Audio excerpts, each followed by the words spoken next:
This episode of Around the Layout is brought to you by Spring Creek Model Trains. Family owned for nearly 25 years, Spring Creek is your destination for model trains.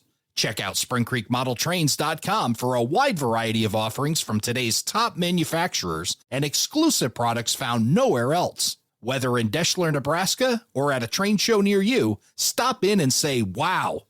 To see where they'll be next, visit their website at springcreekmodeltrains.com. Find out how simple and affordable it is to get your model railroad product or service in front of our growing and amazingly engaged audience. Email us at aroundthelayout@gmail.com.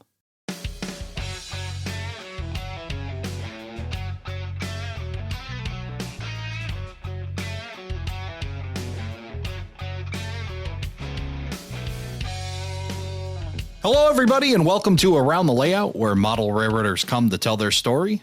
My name is Ray Arnott. So glad you could join us. On this episode, we're going to be talking about the art of the review. And joining me to do that, Ryan Crawford. Ryan, welcome to the show. Thanks, Ray. Glad to be here. Glad to have you here, Ryan. The way we connected, it was regarding or wrapped around ATLP 2022 and the interchange tour. And Matt Fricks brought the car to you. And then not too long after, I got this envelope in the mail. And with a hefty bill associated with it, and I think your handwriting was on it. Why don't you tell us a little bit about that? Well, when Matt brought the car, the first thing I thought of when we put it on the layout to take some pictures of it was me modeling the Chicago and Illinois Midland, which is a short line coal hauler in central Illinois. One of their big keys to success throughout the 70s and 80s was foreign car repair. And so AAR billing was like a big deal for them. And I just so happened to have the exact copies of the AAR billing statement. And then, of course, I made up a fake letter and mailed it your way. And that's what you ended up with in the mail. Now, I'll tell you the truth. I had no idea how much a wheel and axle assembly was. And even though my dad worked for the CNIM and worked in the wheel shop for a few years, he couldn't remember either. So I just threw a number on there, so I don't really know. I had a couple zeros at the end of it. I do remember that, and I quickly drafted up a reply and basically told you that the statute of limitations had pretty much run out on any claims. Plus, the car should have been under warranty during that time period, and the fact that it was sent prior to the car even being built in era time. I called it out, and but boy, that was a lot of fun. And boy, I was just tickled. You did such a nice job. I mean, all the paperwork's filled out. I still have it. I kept everything in a drawer. That was just quite a memory of the ATLP 2022 car hitting your layout, and you had a lot of fun with it. So that's the idea of it. What's great is when you sent back your reply, you also threw some stickers in there, and I put the ATLP sticker right on my layout, right above the area where I have kind of the brains of the system, you know? So every time I walk over there, turn the layout on, there's the ATLP sticker. Awesome stuff. Yeah. So we met through that, and then, we started talking, and I know that you do reviews for Model Railroad News when our good friend Tony Cook, and was thinking of this topic idea. I've done only one review, and boy, I had to do a lot of borrowing from other reviews, going through reading Model Railroad News and all the copies I had, and kind of figuring out like, what are the things to look for? And I said, boy, this is kind of like its own thing, like understanding what to look for in a review. So I wanted to bring a reviewer on, and no better guy than you to talk to and get to know a little bit more, and then talk about the process and how you got into reviewing, and then what you put into a review for MRN or anywhere else where you review. Yeah, it was absolutely by accident. I had co-authored a book on the Chicago and Illinois Midland back in 2009, and Tony's dad, Terry, actually contributed a lot of photographs because we live fairly close to one another, because Tony grew up in Jerseyville, Illinois, and just kind of met Tony through Terry at a GM&O meet convention, I think, back in about 2015. And me and Tony got to talking, and I think he had just recently come on board with White River Productions. And I mean, he he kind of spun that magazine around, because I think originally when Model Railroad News was being published, I think it was more of a flyer. Oh, wow. And he turned it into a full-fledged magazine. And I could tell you that we try very hard to give the reader and the potential customer of these locomotives, freight cars, model, all this model stuff coming out, a good idea of not only the prototype, how many were there, how heavy are they, how powerful are they, blah, blah, blah, but, also the cost. And it was just weird how it all worked out. And that was in 2016 when I did my first review. Do you remember your first review? What it was that you reviewed? I believe it was a Walthers C&W SD7 that they had done, that was a former Minneapolis and St. Louis SD7. I think it was number 301. And when I started that review, I was scared to death. I was like, man, what am I going to say? I mean, what do we do here? So what I did was, just like you said 2 minutes ago, you got to go and read some good reviews of other models, freight cars, locomotives, whatever it may be, doesn't matter what scale, and, get an idea of, okay, let's hit the high points here. And, as we get along further in this interview and I get more detailed about what I'm looking for, it'll become apparent how I do it. So I don't know if you want to know that right now, but there is a process that I go through. Well, we'll talk about learning to write reviews. I mean, first, you mentioned meeting Tony through his dad, but what was even the start, the idea of, okay, I can even do this. I can write a review on this. I mean, did you feel like opinionated on product? Did you feel like that need to share that information? What really sparked up your desire to even write reviews for model railroad products? Well, the love of diesel locomotives. I mean, my dad was a diesel shop machinist for 22 years. I'd been around locomotives my entire life. My earliest memory of a diesel locomotive was climbing onto a switch engine in Springfield and falling off. And I know that sounds terrible, but that's something I'll never forget. I was 3 years old. I bet. And ever since then, I have understood brake shoes, trucks, wheel diameter, engine size, exhaust, to understand how an EMD, for example, works. And then as I got older, I started learning more about GEs. So a lot of those details that I talk about come naturally to me, where they would not come naturally to someone else because they weren't around it. Yeah, super detail-oriented person, aren't you? Very, yes. Does that carry over to your modeling too? I mean, you were super detailed in a bill you sent to me, so I can only imagine that your modeling is that way too. Yeah, one of the things that always comes up on these new models that are coming out, people sometimes get a little fired up over the price. And I'm going to tell you right now, I mean, if I can go out and buy a locomotive with a decoder detailed to the hilt with every nut and bolt, and with a sound decoder for $330, I'm telling you right now, for one of my SD38-2s, I know I've got 60 hours in each one of them. Well, that's what it is. It's kind of, in that thought, time is money, right? So, if you have all that time in the world where you want to do it yourself, there's certainly nothing wrong with that. But there is a value to it. Right. I don't ever want to build another CNIM SD38-2. I know that because I've done 6 of them. So, but yeah, there's, just the, you were asking me also about, writing the review. That comes fairly easy because when I co-authored that CNIM book, I really learned how to capture the details of the photographs that were in the book. And, just kind of a practice makes perfect, I guess. Just kept practicing at it. And, it just kind of was natural to sit down and tell everybody about a Chicago Northwestern SD7. I always kind of wonder about that when you know that you have a book in you. We'll kind of sidetrack a little bit and talk about your book that you wrote.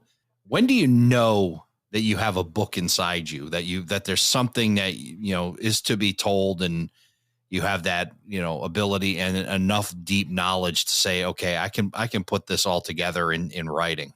Well, for me personally, that was probably when I was about 20 years old. And the saddest part of the whole thing is I knew a lot when I was 20. I'm 50 now. I've learned so much since that book came out.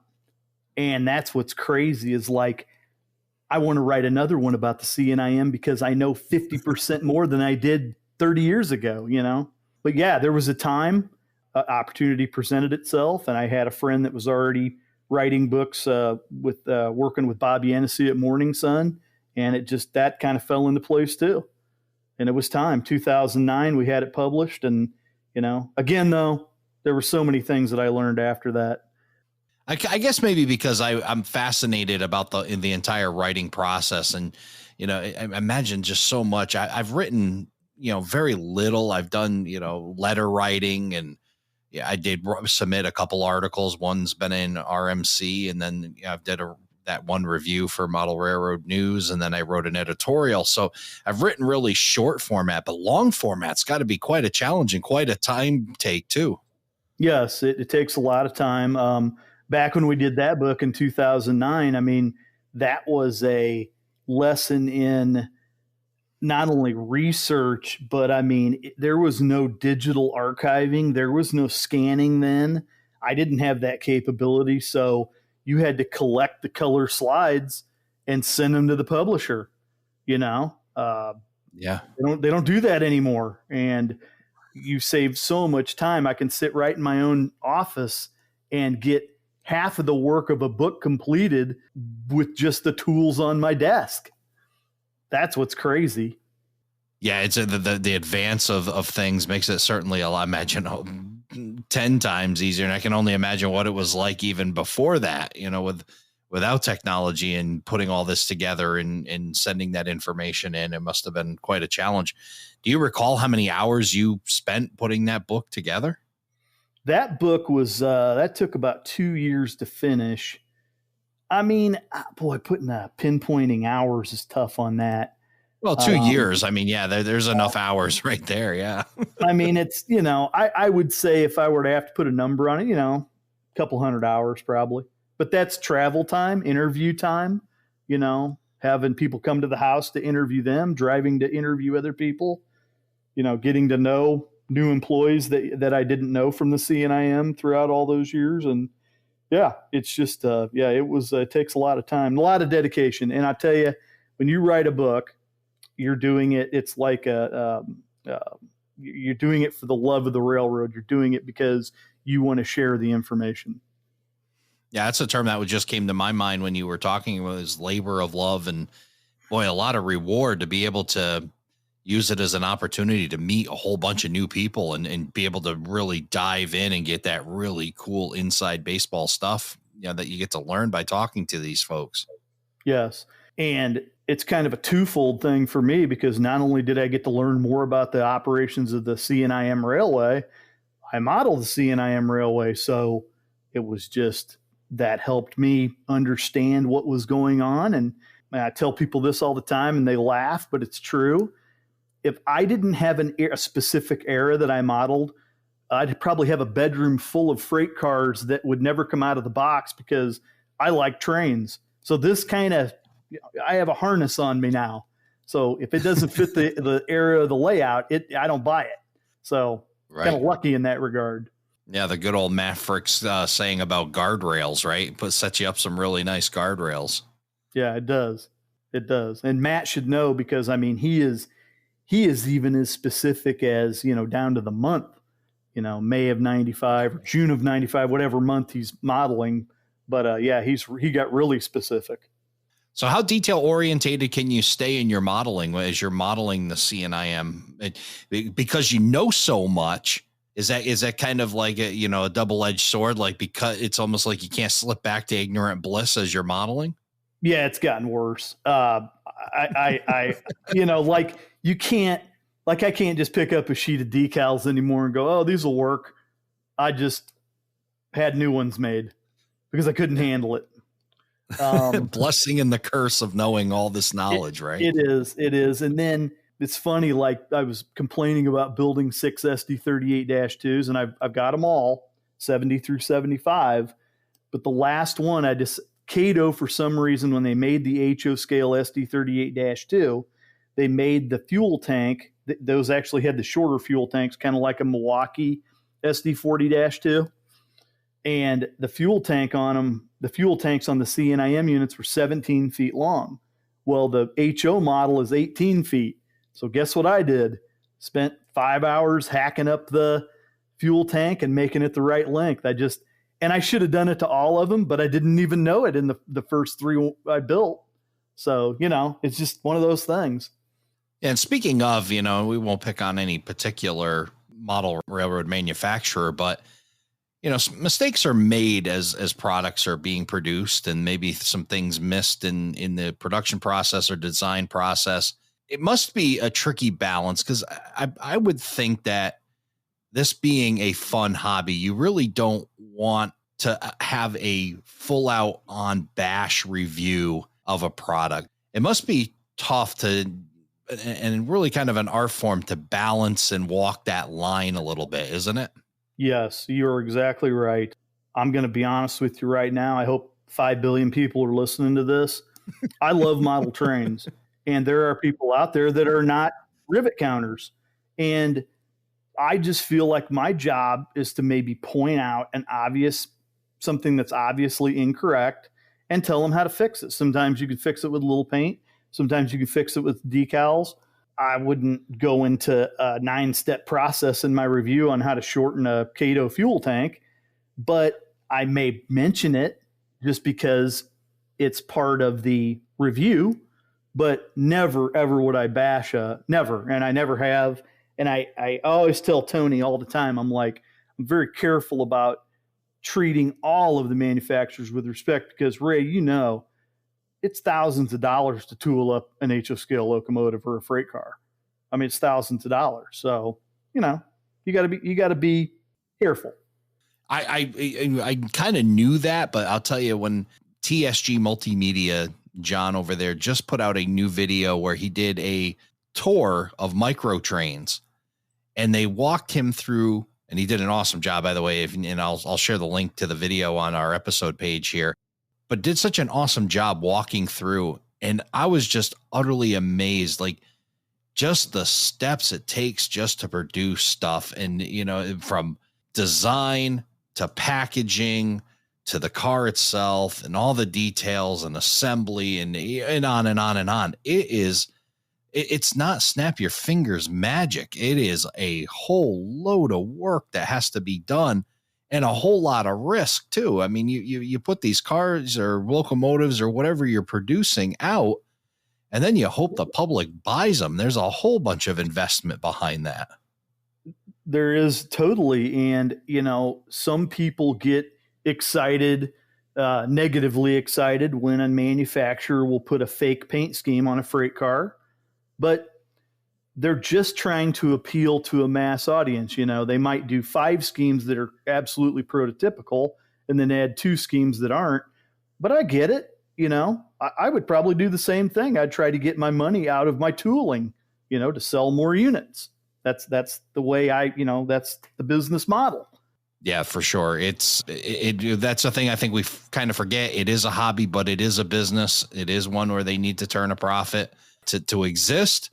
And sometimes we don't need to know all the things. I kind of say that, it's kind of two-sided. Like, we don't need to know every single thing. Like, at a restaurant, I don't need to know how many times my steak hit the floor spice, nor do I need to know that, the restaurant's having a fight with the farmer that supplies their beef. I just need to know my steak comes out medium well, topped with onions and mushrooms and a cold beverage on the side, and I enjoy it. And I kind of feel the same way with the model railroad product, although it is interesting to see the kind of how it's made and how it's done, and you learn a little inside baseball, because I think we're all at that little bit of detail orientated thing going on. But in the end, we just need to know that it's good. And that's where you guys doing reviews come in. Right. Our job is to tell people, explain to people what they're buying, what they're looking at, and what this specific item has to offer. So, I mean, that's part of the job. So let's talk a little bit about the process of the review and the things that you go through, and we'll throw a couple categories out here to you. And well, let's start with, I think maybe the favorite, right? Locomotives. So when you get a sample in hand from manufacturer X, what are some of the things that you start to initially look at? First things I look at are packaging. And what's very important to me is when I open the package and I get the model out of its plastic cradle or whatever it's in, is it all still in one piece? And I mean, it does happen where we are getting to the point now where models are so highly detailed. And I mean, we're talking finite details that you really, really have to be careful with them when you open them. I mean, it's crazy. I've even said in my reviews several times, in fact, people probably get sick of reading this, but I always tell people when you handle a locomotive, handle it with your index finger, middle finger, and thumb and pick it up by the fuel tank.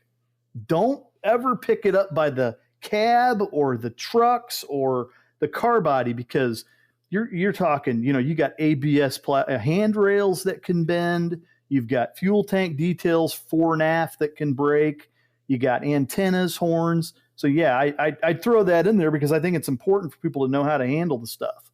Yeah, that's for sure. I have to discipline myself. I'm one of those guys, kind of, sausage fingers and the soft, delicate touch of 80 grit sandpaper at times, where I've got to really slow myself down. Like, even, rolling stock, flipping it over, changing wheel sets, like Ray, slow down. You see that stirrup right there? You want that stirrup to stay on the car. So slow down and avoid it. Like, be completely aware and make sure that you don't break it. Right. And sometimes I'm 3 out of 4 on that, but it's like in back holding the stirrup there with a little bit of CA trying to put the stirrup back on. But yeah, it's definitely that way that you have to be super careful with these things.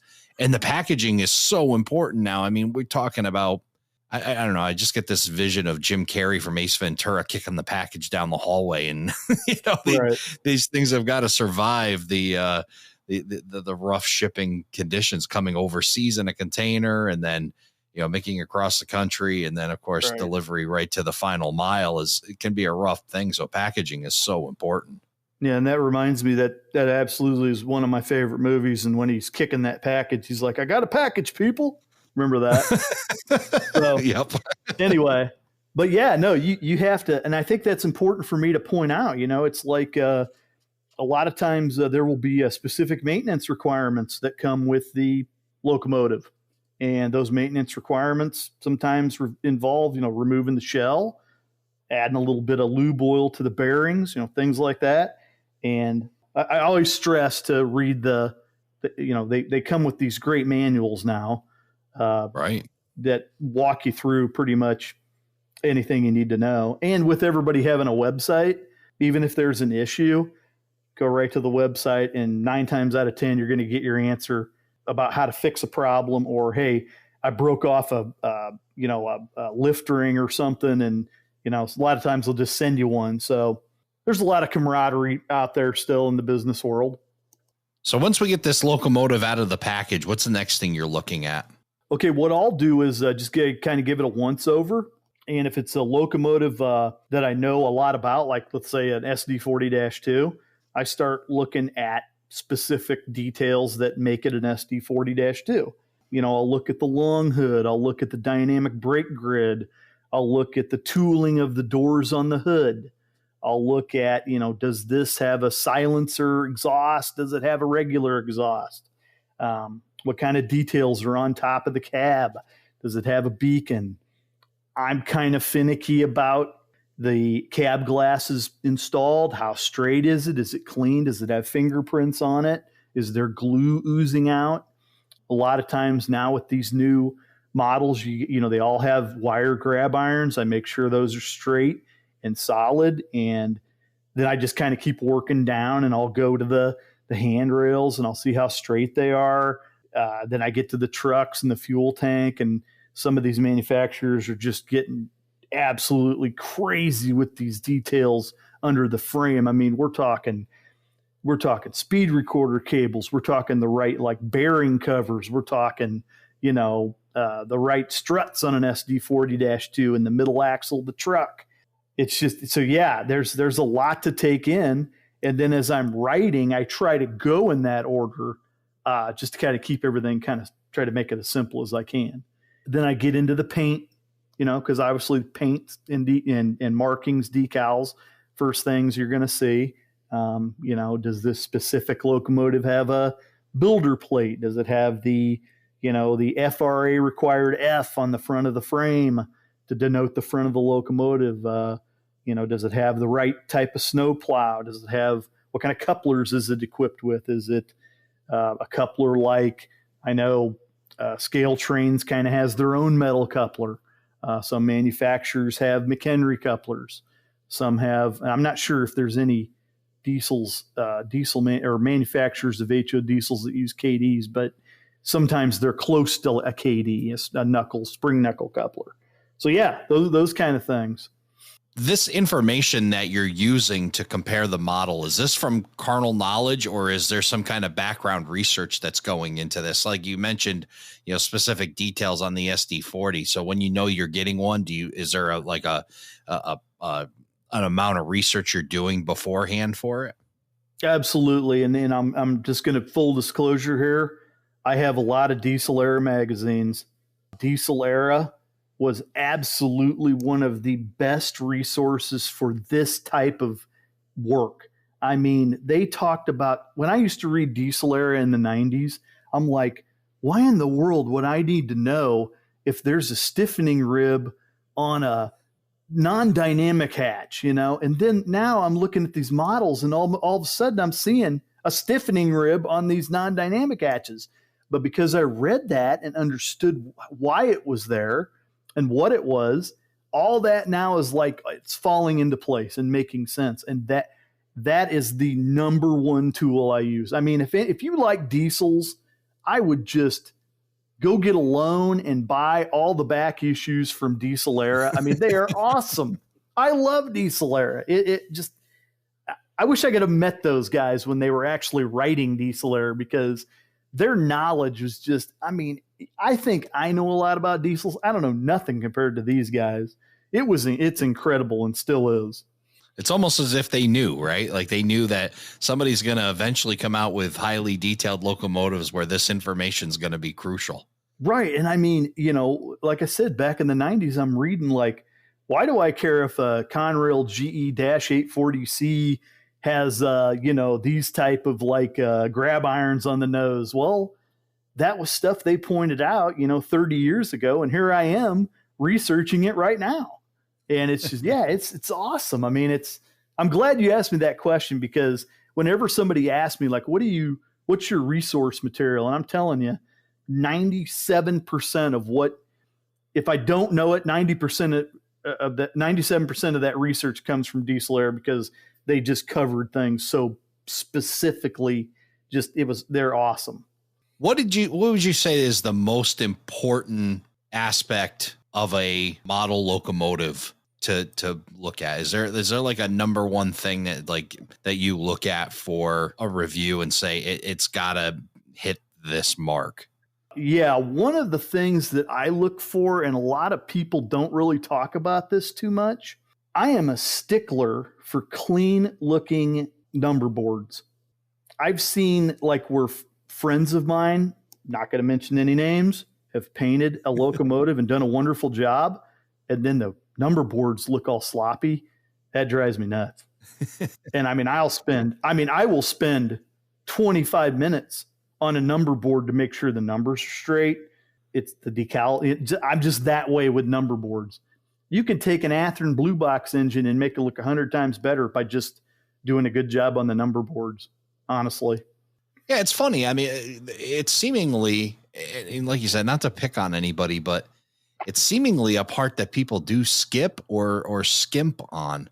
It's like I've seen like beautifully painted locomotives, and you look at the ends and there's no number boards on it. It's like, did you give up? And it's like, I know it's challenging. It's got to be a little bit of a challenge, and you got to be set up right for it. You got to have an opto visor, or you got to have the ability to see it. It's challenging that way. And if you've got to create numbers and try to do one number at a time, I'm sure that's super challenging. Right. But it finishes it. It gives it that finished look, right?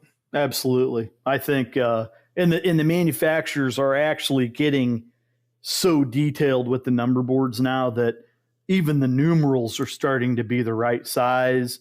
Sometimes, you'll get like an engine, like I'm trying to bring up a good example, where like sometimes the number boards will look like the 4 numbers are crammed in there. Well, they really were.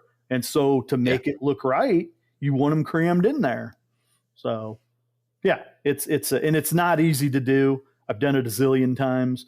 I use a straight edge razor blade and an optivisor, and I do them one digit at a time. And man, it's a pain, but the results are worth it. The results are worth it. Yeah. Yeah. Reward to that time is results, right? Taking your time and going slow. And it's just, it's an exercise in patience. Right. So let's talk about rolling stock. Does the process differ? I mean, obviously we've got totally different parts here, locomotive to say a box car or a tank car, but does the process change, or is there something, obviously other things to look at, but what's the process there? Same idea, not as many details, of course. You're still going to look at the paint. You're going to look at the numbers, the fonts of the numbers, the placement of the numbers, and the insignia.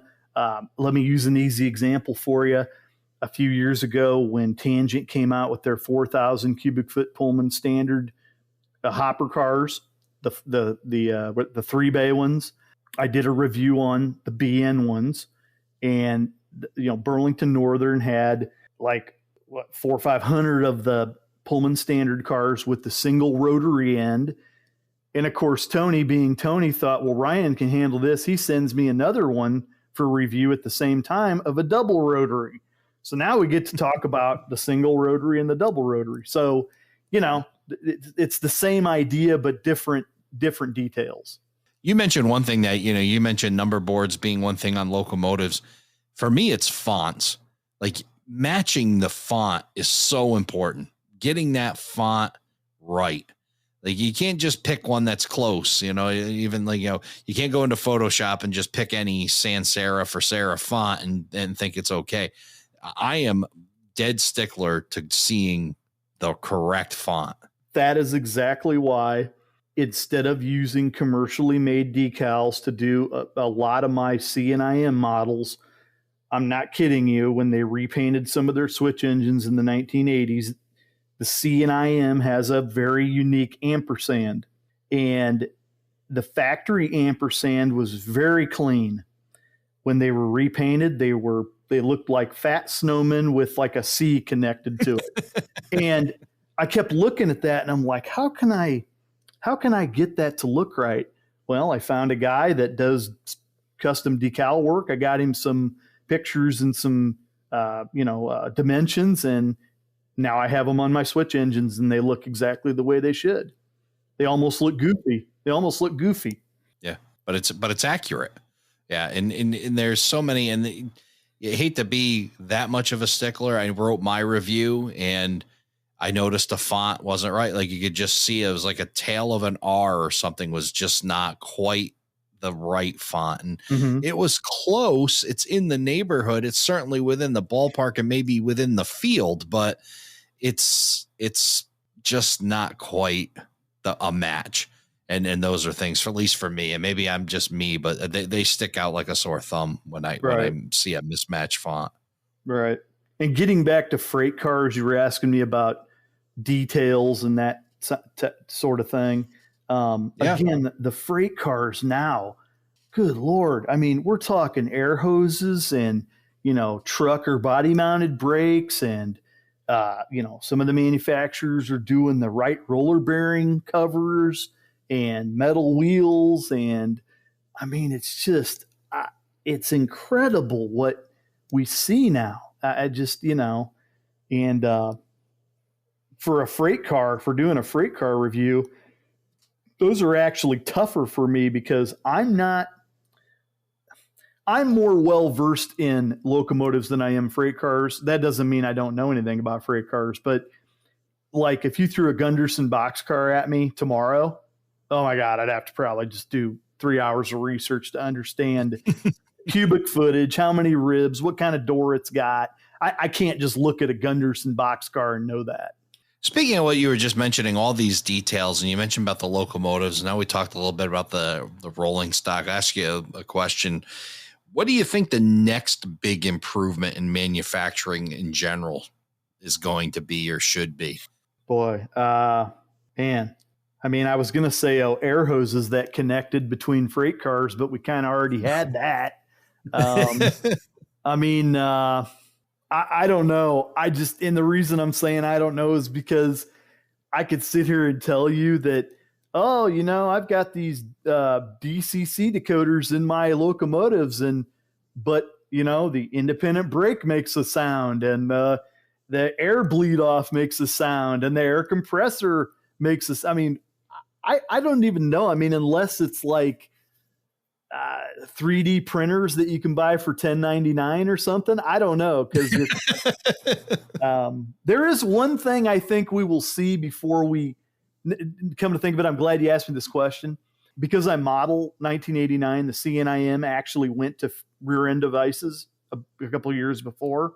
Not all the time, but sometimes went to a rear end device. We're going to see operable rear end devices that are not connected to a battery source. I know it's going to happen, and I don't know how, but somebody out there is going to figure it out. Yeah. And an HO scale Freddy's not very big. You know that. That will definitely be an amazing creation for sure. Yep. And it really is hard. I mean, I asked the question, but even I think about how I would answer it, and it's tough, because it just seems like everything we start to imagine they're doing. Like, hey, I'd like to have a throttle that really looks like a switch stand. Oh, they make it. We've had defect detectors. Now ISE's coming out with an even, a newer defect detector you can add to your layout. You've got signal detection. You've got activated crossing gates. Maybe the next one will be the Don Iris invention of putting the lights on top of the gates like he's done by hand. Maybe that somebody will manufacture that, but it's just so hard because they've come so far, and as things tighten, they can just do more and more stuff where our imagination can't almost keep up. My friend Isaac Fabris, who we're, acquainted, Isaac, because you've had him on the show. Yeah, we've had him on the show for sure. Yep.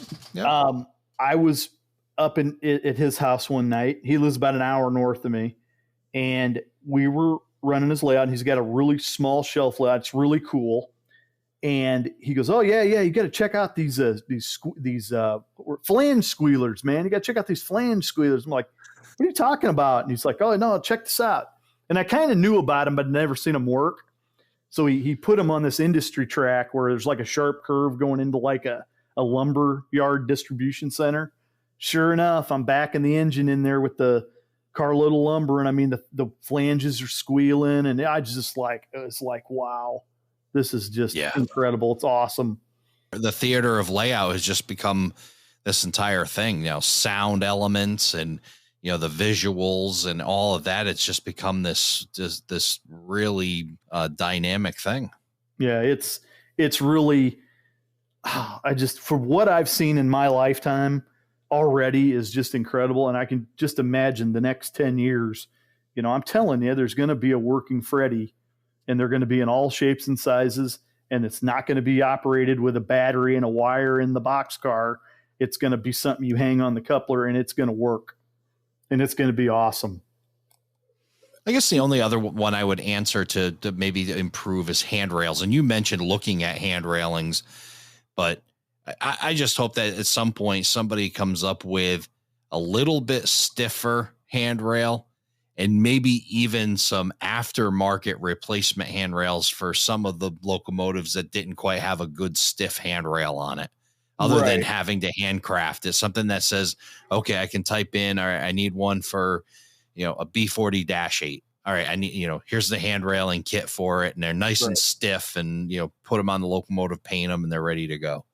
That would be my wish list, I guess. Ray, Rapido kind of had the beat on that when they did their hybrid handrail. They started I believe it's brass wire for the railing and plastic stanchions. Yeah. But I can see in our near future where somebody may just start coming out with metal ones that fit, a proto switch engine or a Athearn Blue Box SD4. You know what I'm saying? Just all kinds of different ones. Yeah, because a crooked handrail just takes away from the look of a locomotive so much when you look down or you see it and the handrail's all waved out. That'd be nice to be able to have an aftermarket option to put a nice straight hand railing on a locomotive. Right. That is a good point. And like I said, Rapido has them on there. I think the B36-7s might have been the first HO scale diesels that they started those on, but those are money. Those are solid, literally and figuratively. So through all of this background prototype research, seeing these stuff put in your hands, the locomotives and rolling stock that have gone across your review table, what would you say is the thing that you've learned the most in that process? That the tooling of these models is absolutely incredible. I mean, what I'm looking at is scale 1/87th versions of the real thing. And I mean, that is across the board. It's impressive.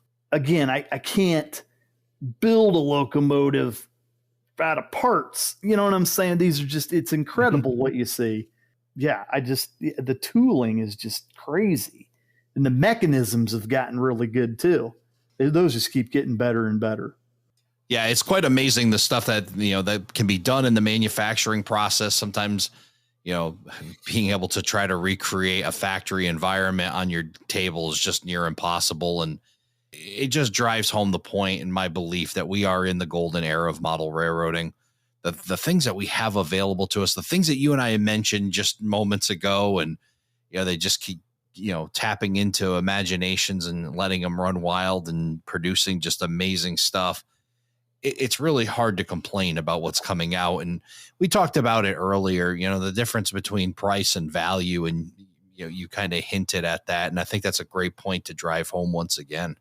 Yeah. You have to understand that, for me to go into my hobby shop and pay, say, $200 for a SW1200 switch engine with every detail imaginable. And then sometimes what's even more crazy is if you buy an undecorated locomotive nowadays, you get 2 or 3 choices of truck side frames. You get 2 or 3 choices of cabs. You get diesels to do it this way or diesels to do it that way. It's just, it's, golden age is a good way to put it. But I really think, Ray, it's going to keep getting better. Oh yeah. I think it is. And again, as manufacturing gets tighter and tighter, and then the capabilities of it, where they're able to, and we saw in that video I mentioned from TSG Multimedia where they're printing, and Rapido did the same thing, and Tony mentioned it on the last What's Happening in Model Railroading. Printing out in 3D to check it. They don't have to wait for it to come back from China to check it. They're checking it right there using the same drawings, but putting it in a 3D printer. Check it out there just to, and that helps them verify accuracy even before that process has even started. So just the advancements are going to just benefit us so much in the hobby. And we're going to get spoiled with some really nice stuff. We're going to have to pay for it, but we're going to also have to understand the value of it.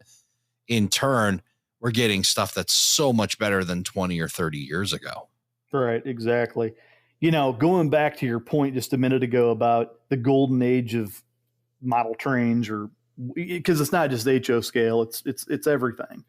I asked Tony Cook one time, my editor for Model Railroad News. I said, Tony, there's so much stuff coming out. How do you keep track of it? He says, well, I can't. He goes, no one can. And he said, I'll be honest with you. I could print Model Railroad News could be 225 pages every month. And I'm like, geez, it's like a catalog. That's crazy. Yeah, it's just like we say, same thing kind of conversation with Tony. We talk about we could probably do What's Happening in Model Railroading every week. There's enough releases. It's hard to pick down, boil it down to a month. And, we go through, maybe 10 or so releases. And that's just a little bit of what's going on, let alone what he gets in the magazine and what you folks are reviewing. And then about the time that hits, there's another magazine's worth. It's crazy. It's just amazing, crazy in a great way. Absolutely amazing that our hobby is just continuing to evolve in the way it's evolving. And I kind of consider myself an insider, and I'm sure other people would, just because of my, because I write reviews on a lot of different stuff for model trains, model railroading. And it's like you were just talking about 10 different new announcements. I'll bet I only know about 3 or 5 of them. That's what's crazy. And now it's time to hear from some folks on the question of the month of what they're looking for. And the question was, what is the number one factor you consider when purchasing a locomotive? Is it price? Is it specific details, lighting, or something else? And we've got 8 great responses, so we're going to take a listen to those. Here we go. Good afternoon, Ray. My name is Bob Petita. I'm from Central Indiana. What I look for in a locomotive that I'm going to purchase is, number one, is it a quality locomotive? Number 2, is it DCC ready, or does it have a Log Sound 5 decoder in it? Thirdly, does it fit the era and timeline of either A, my layout, or B, the interests that I have? Enjoy the podcast always. Have a good day. So some pretty common criteria there. Definitely. People are looking for, he said, quality locomotive. And I think that's important. Yeah. I think that's important. I can model and doctor up anything. And if it runs good, it's work. You know what I'm saying? That's what makes it fun.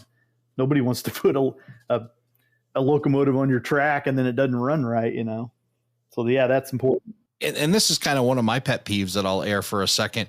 When you see folks that are starting out in the hobby, you got to start out with something at least mid-range. Don't buy something that's old and tired, and that's only going to get you frustrated and make you want to walk away.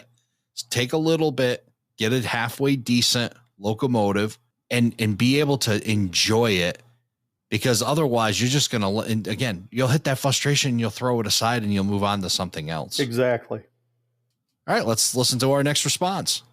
Hey all, my name is Dennis, or N-Scale Train Boy. I'm from Wappingers Falls, New York. And when I'm thinking about purchasing a locomotive, the things I consider is, for the most part, a balance between price and era. I model 1975 to 1985, so if it came after that, it's automatically out. If it came before that, then it's a little more of a consideration, but that's where the price comes in as well, because just out of college, so I don't have nearly as much money as I would like to spend on trains available to me. So yeah, about a 50-50 mix between the price and the era. Well, one thing we can say about price, and we kind of just mentioned that you don't have to always buy the top level locomotive. There are some good mid-range locomotives available at reasonable prices. Oh yeah, definitely. Definitely. And if you don't mind me saying, Scale Trains kind of covered that with the Rivet Counter series and then the Operator series. And I've reviewed both. Yeah. Hey, same locomotive. It's just the Rivet Counter is going to have more details, but it's going to cost you a little more. Yeah. And then there's other manufacturers as well that have that. And you can work your way up. It doesn't have to be the top level right away. You can work your way up. Start with some operator level stuff, or some maybe Athearn Ready to Run or that level, and then you can work yourself up to that higher tier. Right. I mean, Atlas Trainman would be, if my grandkid got interested tomorrow in it, I would buy him an Atlas Trainman Jeep 4039 and say, hey buddy, here you go. We're going to run this for a while. And it's not the most detailed thing in the world, but sure, it's quality. It's going to run good. Absolutely. All right, let's hear from Jeff Schultz. Hi, I'm Jeff Schultz from Staten, Oregon, and my primary consideration when selecting locomotives is appropriateness. While I'm freelancing pretty close to a prototype. So I'm looking for locomotives that would not be out of place on the prototype that I'm more or less following. So we're talking second generation 645 powered SDs and GPs.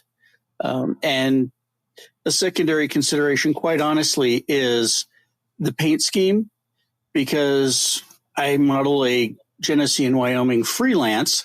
So if I can get a Genesee and Wyoming painted locomotive, then I'm already 90% of the way there. Oh boy, I just heard Don Iris cringe about Genesee and Wyoming and his detested candy corn, but that's what Jeff is modeling, and he's looking for Genesee and Wyoming orange. That was an interesting point. His first point was he wanted appropriateness, and this is like so perfect. I just did a review on a Walthers Proto GM&O GP30. One of the details incorporated into this run of that GP30 was the newer style plastic number boards. The units originally came with glass number boards, black with like the clear white numbers.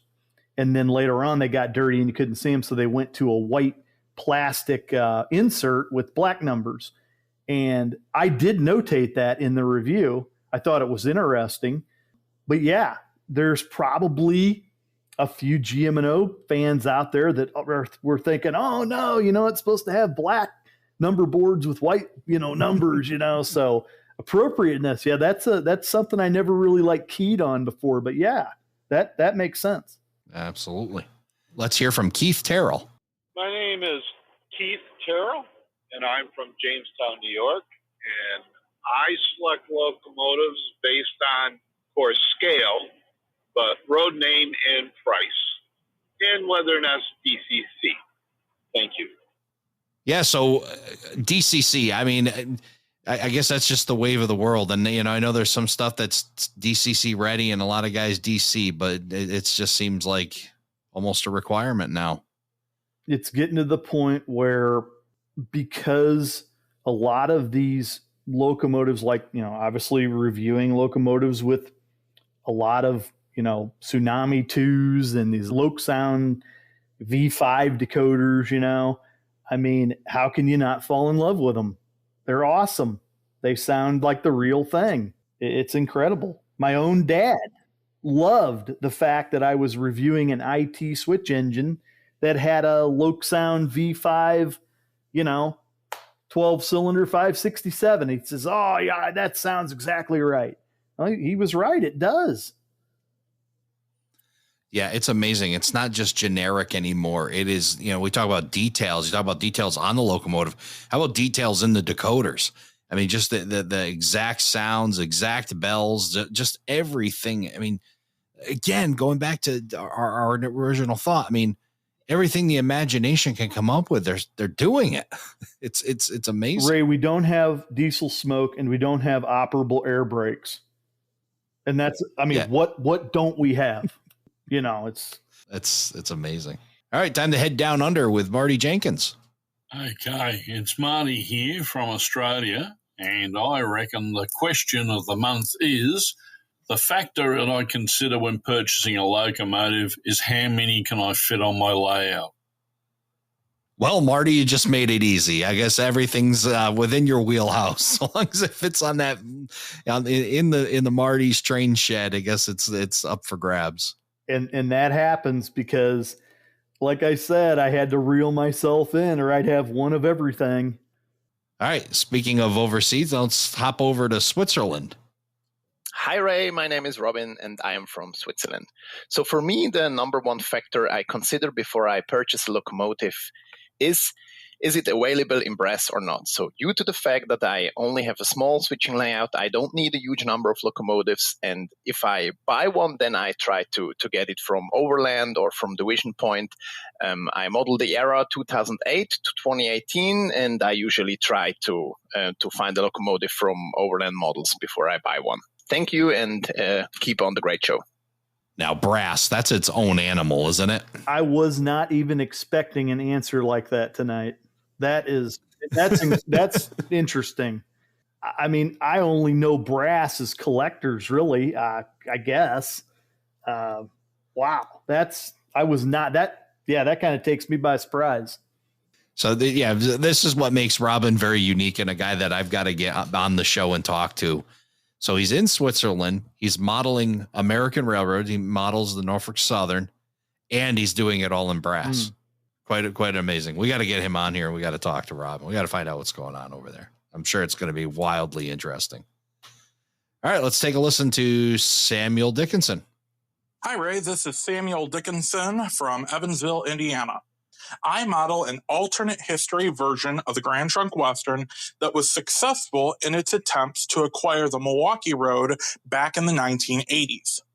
To do this, I make sure I only purchase locomotives that match what I model. So obviously, Grand Trunk Western and Milwaukee Road engines, and I also acquire Detroit, Toledo, and Ironton engines, which were acquired by the GTW a few years prior, run-through engines from parent railroad Canadian National, and paint schemes of railroads that sold locomotives secondhand to the Grand Trunk Western. So the Rock Island Bankruptcy Blue and the Missouri Pacific's Blue. I also make sure that I buy locomotives that match the time frame that I'm running. So no modern locomotives, no wide cabs, no modern paint schemes. And I also make sure I don't buy engines that are too old, have outdated paint schemes, or were retired by this time. Hope this answers your question. I look forward to hearing the answers from other listeners, and I hope you all have a great day. Well, that kind of brings up the point that was made back on the show with Tim Garland and Don Iris on the Talking Ops with Don Iris show about making sure, and even with Samuel's, I guess, alternate universe approach to freelance, still making sure that you have locomotives that fall perfectly within the era that you're creating and nothing that's out of bounds. Exactly. And I think right now in our golden era of model trains right now, I mean, it's, if you want a new GE, you can go here. If you want, second generation Jeeps, you go here. If you want the old SD40-2s, you go here. It's getting to the point where a lot of those weird gaps are starting to be filled in, and nobody will be able to complain about not having what they want. We can't get there fast enough. That's for sure. Where we can all stop complaining. Yeah, well, my problem, Ray, is I'm going to be able to complain longer than anyone because I'm still waiting for a plastic RS 1325, which I know will never be built. So we'll just move on. And last but not least, let's hear from Tom here. I'm Tom Klimzak from Lamont, Illinois, and we've been reviewing the top 10 reasons why locomotives are purchased for the Blue Island and Western Railway. Number 1 on our list this week is relevance. Does the locomotive fit the time and place modeled? Have a great day. I think Tom is tapping into his internal Casey Kasem there with a countdown, and quite creative response from Tom. But yeah, so another good one about, making sure that you're matching what you're modeling. Yeah, I think we saw kind of in the late 90s there, it seemed like every manufacturer was doing F units. You probably, you were around then, and that kind of came into the early 2000s to the mid 2000s. And I always said to my friend, I'm like, I'm so sick of F units. Why they're all making F units? And, he's like, Ryan, the guys that are older than you, they want F units because that's what they model. And that made complete sense. Yeah. Now when I look at it in a bigger picture and I'm more, mature now and understand, totally makes sense.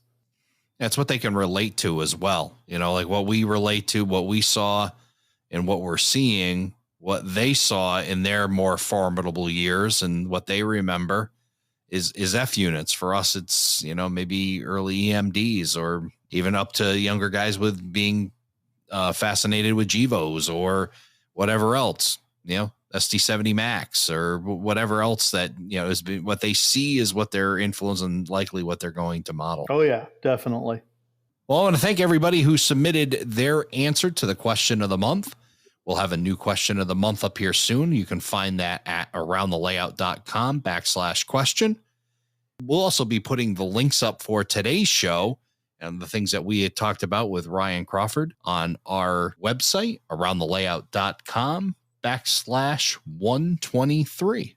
Ryan, want to thank you again for coming on Around the Layout, telling us a bit about the art of the review and the things that you look into when you do a review. Learned quite a bit tonight and appreciate you coming by and talking to us about it. I really appreciate you having me on, Ray. And I have so many other topics I'd love to talk to you about that involve model railroading. So anytime. Thank you for joining us for this episode of Around the Layout. Learn more about today's episode, check out past shows, and much more on our website, aroundthelayout.com. Show your support by becoming an operating crew member at aroundthelayout.com/crew. Follow us on social media, aroundthelayout.com/social. And send us your feedback, aroundthelayout@gmail.com. Thanks for hanging out with us around the layout.